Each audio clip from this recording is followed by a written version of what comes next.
Hi, so number 217 contains duplicate. Given an integer array nums, return true if any value appears at least twice in the array, and return false if every element is distinct. We have example 1. The elements inside the nums array contains a duplicate of 1, so it returns true. Next, we have example 2. Every element inside the nums array is distinct, so we return false. Now let's create the solution. We instantiate a new hash set. Why hash set? Because it does not allow adding duplicates. Now let's iterate every element in the nums array. We can do that by using the for each loop. Now let's add the logic here. We will be adding the element inside the set. Let's do that.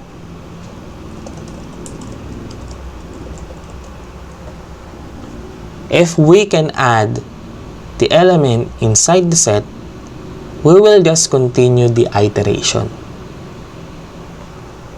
Let's do that.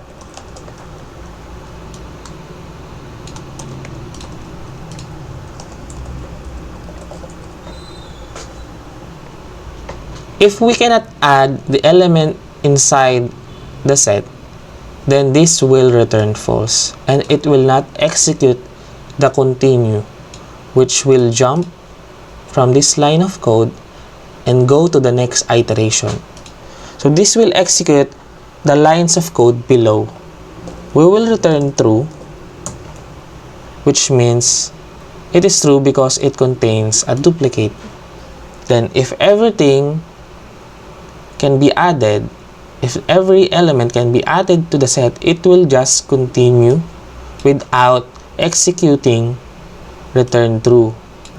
Then we will return false to indicate that the nums array do not have duplicate values or duplicate elements. Let me further explain the solution. Let's take, for example, the example 1.